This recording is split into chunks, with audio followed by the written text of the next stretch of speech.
Salut mes chers élèves, donc on va consacrer cette séance aux activités de soutien et de renforcement, deuxième partie. Le complément du nom. Bon, à quoi sert le complément du nom? Donc on sait très bien que le groupe nominal sujet contient le nom, le déterminant et souvent un adjectif qualificatif. Exemple, une veste verte. Donc une déterminant, veste c'est un nom, verte c'est un adjectif qualificatif. Mais le nom peut être complété par un autre nom. Donc par exemple dans cette phrase, le nom c'est veste. Donc on peut le compléter par un autre nom. Je donne un exemple. Une veste en laine. Donc vous voyez là qu'on a complété le nom veste par un autre nom qui est le nom laine. Le chien de Ali. Donc chien c'est un nom, Ali c'est un nom propre. Donc on a complété le nom chien par le nom Ali. Le complément du nom fait partie du groupe nominal. Donc elle fait partie du groupe nominal. Exemple, mon oncle a acheté des bottes en caoutchouc. Donc vous voyez bien, donc caoutchouc qui est un complément du nom et fait partie du groupe nominal des bottes en caoutchouc. Le complément du nom est relié au nom par une préposition. Exemple, à, de, en, pour, avec, etc. Donc dans la phrase suivante, mon oncle a acheté des bottes en caoutchouc. Donc en est une préposition qui relie le nom botte au nom ou bien au complément du nom caoutchouc. Le complément du nom peut être un nom, donc il peut être un nom, un groupe nominal, comme il peut être un verbe à l'infinitif. Exemple, bon, si le complément du nom est un nom, regardez cette phrase, ce livre pour enfants. Donc enfant, c'est un complément du nom qui complète le nom livre. Donc c'est un nom. Groupe nominal, les toits du petit village. Bon, du petit village, c'est un complément du nom qui complète le nom toit. Donc c'est un groupe nominal parce qu'il contient un déterminant, un adjectif et un nom.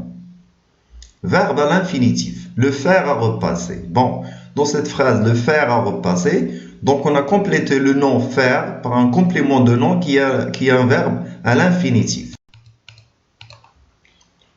Les fonctions de l'adjectif.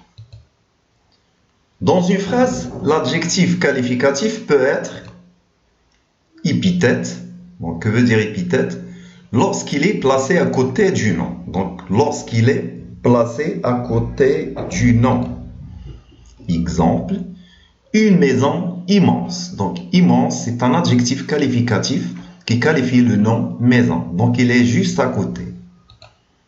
Ou bien, il peut être attribut du sujet. Lorsqu'il est séparé du nom par un verbe d'état. Bon, les verbes d'état comme le verbe être semblent paraître, devenir, reste, demeurer, avoir l'air. Je donne un exemple. Mon frère est content. Donc, content, c'est l'adjectif qualificatif qui qualifie le nom frère, mais il est séparé du nom par un verbe d'état. Regardez le nom ici. Voilà l'adjectif, mais entre le nom et l'adjectif, il y a un verbe d'état. L'adverbe. Qu'est-ce qu'un adverbe? Bon, l'adverbe d'abord, c'est un mot invariable. Ça veut dire qu'il s'écrit toujours de la même façon. L'adverbe sert à préciser. Donc, il sert à donner des précisions. Bon, il peut préciser le verbe. Par exemple, il se trompe rarement. Donc, comment il se trompe? Rarement. Donc, rarement, c'est un adverbe qui précise le verbe tromper. Donc, il peut préciser aussi un adjectif. Regardez dans cet exemple, cette eau est trop froide.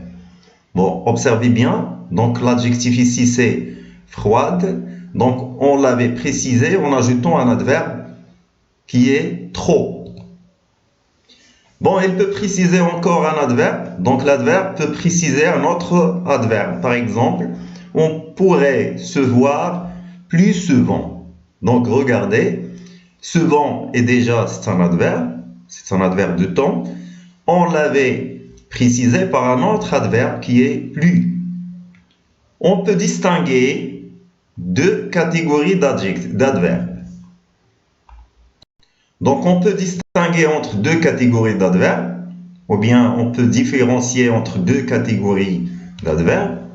Les adverbes qui complètent, exemple, les adverbes de lieu, comme ici, ailleurs, là, devant, derrière, ou bien les adverbes de temps, souvent, ensuite, hier, aujourd'hui, etc., ou bien les adverbes de manière, bien, mal, rapidement, etc.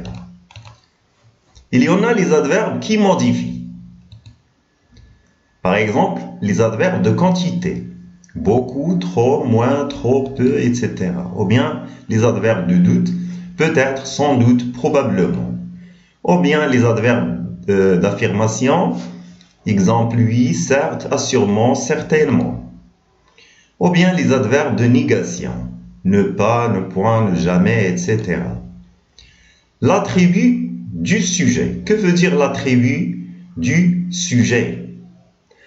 L'attribut du sujet donne des renseignements sur la qualité ou l'état du sujet. Exemple, ce rosier devient encombrant.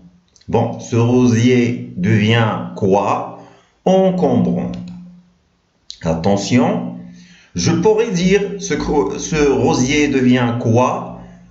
Et conclure que encombrant est un complément d'objet direct, alors que c'est faux, car le verbe devenir est un verbe d'état. L'attribut du sujet se trouve après un verbe d'état. Bon, on avait déjà vu les verbes d'état, comme le verbe être, sembler, paraître, devenir, avoir l'air, rester, demeurer, etc. L'attribut du sujet s'accorde avec le sujet. Donc, il s'accorde avec le sujet. Exemple, ma chaussure est sale. Donc, sale, c'est l'attribut du sujet ici. Parce que là, vous avez le verbe être, qui est un verbe d'état. Si on a changé le groupe nominal sujet ici, au pluriel, mes chaussures sont sales. Donc, vous voyez qu'on a accordé l'attribut du sujet. L'attribut du sujet peut être, donc il peut être un nom, comme dans la phrase suivante, il est devenu professeur, donc professeur, c'est un nom, attribut du sujet, il. Comme il peut être un groupe nominal, cette maison a l'air d'un château blanc, donc regardez donc l'attribut du sujet ici, c'est un groupe nominal formé d'un déterminant, d'un nom et d'un adjectif. Donc, c'est un attribut du sujet qui est cette maison. Ou bien, il peut être un adjectif. Mon chien est noir. Bon, noir ici, c'est l'attribut du sujet qui est mon chien. Ou bien, il peut être un participe passé. Tu sembles fatigué. Donc, ici, l'attribut du sujet, c'est un participe passé, fatigué. Ou bien, il peut être un infinitif. Son plaisir est de jouer. Donc, jouer, c'est un attribut du sujet qui est son plaisir. Ou bien, il peut être un pronom, comme dans la phrase suivante, mon chien le devient. Donc, devient quoi? Le. Donc, le, ici, c'est un attribut du sujet qui est mon chien. Merci pour votre attention et à la prochaine fois.